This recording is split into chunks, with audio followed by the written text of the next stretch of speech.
प्यारे बच्चों, आज हम कर रहे हैं वर्कशीट नंबर 26 जो आपको 20 तारीख को मिली है। ये वर्कशीट है 7th क्लास की और इस वर्कशीट में हम पढ़ने वाले हैं प्रकाश के बारे में। देखो जरा सूरज कितना अच्छा लग रहा है। प्रकाश का नाम आते ही हमारे पास सूरज, बल्ब, रोशनी की बात हम करने लगते हैं। तो प्रकाश क्या है, इसके ऊपर एक वाक्य इसमें दिया हुआ है। राम एक लड़का है जो अपने परिवार के साथ शाम को पार्क घूमने गया। आप भी जाते हो ना?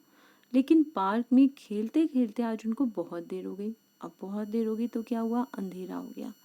अंधेरे में उसके पापा ने अपने फ़ोन की टॉर्च ऑन कर ली। बताओ क्यों करी होगी? जिससे कि रोशनी हो जाए, उजाला हो जाए ना, और सारे में प्रकाश फैल जाए। अब प्रकाश फैलेगा तो क्या होगा, हमें चीज़ें दिखाई देने लगेंगी।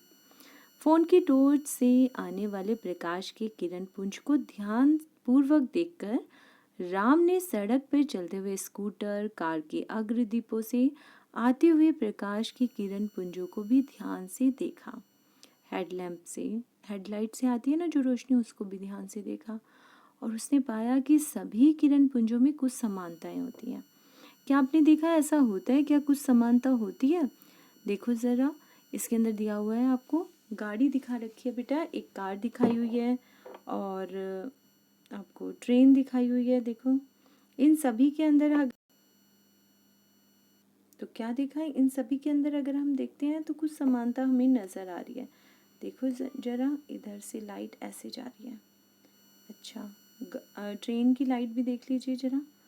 ट्रेन की लाइट को देखा, वो भी ऐसे जा रही है। ओके, और ये नीचे क्या है?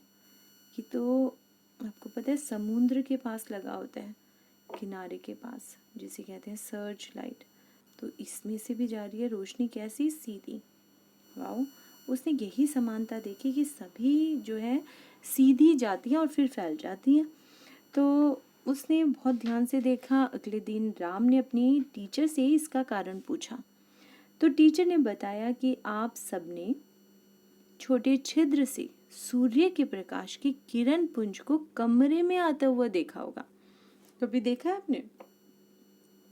मान लीजिए आपकी खिड़की के ऊपर बेटा पर्दा डला हुआ और उस पर्दे में से, है ना, ये पर्दा डला हुआ है, फिर भी खिड़की में छोटा सा छेद था, तो उसमें से ऐसे प्रकाश की किरण आ रही होगी और सारे में फैल रही होगी। देखिए आपने ऐसा, उसमें धूल के कण भी हमें दिखाई देते हैं, है ना। तो ये रेलगाड़ी से प्रकाश की किरण पुंज को देखा जा सकता है। तो ऐसा देखा होगा आपने, सूर्य के प्रकाश की किरण पुंज को कमरे में प्रवेश करते हुए देखा होगा। इसी प्रकार रेलगाड़ी से भी प्रकाश की किरण पुंज को देखा जा सकता है। आप में से कुछ ने लाइट हाउस या विमान पतन के टावर की सर्च लाइट के किरण पुंज को भी देखा होगा। ये अनुभव क्या संकेत देते हैं? अब राम की अध्यापिका ने कक्षा में इसी के लिए राम को ही एक एक्टिविटी भी करा दी। अब सभी बच्चे देख रहे थे, सभी के लिए थी, जिसमें उसने एक मोमबत्ती की लो को पहले एक सीधे पाइप से और फिर मुड़े हुए पाइप से देखा। ठीक है, पहले किससे देखा? सीधे पाइप से, और फिर मुड़े हुए पाइप से देखा। इसके बाद उन्होंने राम को भी ऐसा करने के लिए कहा। तो पहले टीचर ने करके दिखाया, उसके बाद राम को बोला, फिर और बच्चों को बोला। तो क्या देखा राम ने बेटा? जो सीधा पाइप था उसमें से तो उसे मोमबत्ती आराम से दिखाई दे गई, लेकिन जो पाइप मुड़ा हुआ था उसमें से मोमबत्ती दिखाई नहीं दी। तो कारण आप सबको पता है ऐसा क्यों हुआ होगा? क्योंकि रोशनी, जो प्रकाश है, वो ऐसे गई, लेकिन वो मुड़ तो सकती ही नहीं। तो प्रकाश जब जाएगी ही नहीं तो चीज़ दिखाई ही नहीं देगी। जब किसी वस्तु के ऊपर प्रकाश पड़ेगा तभी वो हमें दिखाई देगी।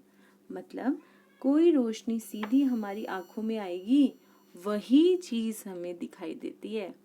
ठीक है, इसका मतलब ये टेबल इसको किस लिए दिखाई होगी, दे रही होगी? सूरज का प्रकाश इस पे पड़ रहा होगा और फिर उसकी आंखों में जा रहा होगा, तभी ये दिखाई देगा। ठीक है, तो अध्यापिका ने बताया कि इस गतिविधि से हमें क्या पता लगा कि प्रकाश सरल रेखा में गमन करता है। अब आते हैं प्रश्न उत्तर पर। राम के पापा ने फोन की टॉर्च को ऑन क्यों किया? इसका आंसर कौन देगा? हाँ, राम के पापा ने टॉर्च ऑन क्यों की थी बेटा? क्योंकि अंधेरा हो गया था। क्योंकि क्या हो गया था? अंधेरा हो गया था।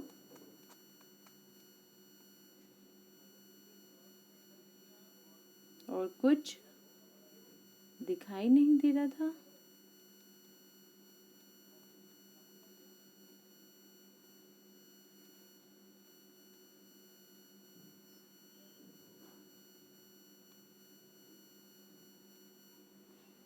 तो देखने के लिए उन्होंने टॉर्च को ऑन कर लिया। नेक्स्ट क्वेश्चन है, प्रकाश डैश रेखा में गमन करता है। तो प्रकाश सरल रेखा में गमन करता है। उससे अगला क्वेश्चन है, राम ने मोमबत्ती की लौ को देखने के लिए क्या किया? क्या किया था उसने? राम ने मोमबत्ती की लौ को देखने के लिए, ठीक है ना, मोमबत्ती की लौ को देखने के लिए क्या किया? तो राम ने मोमबत्ती की लौ को देखने के लिए, राम लिखोगे, राम ने मोमबत्ती की लौ को देखने के लिए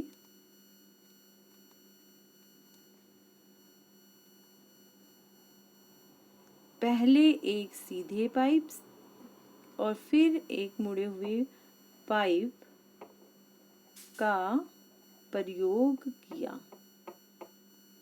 ठीक है, तो ये आपका हो गया लास्ट का आंसर।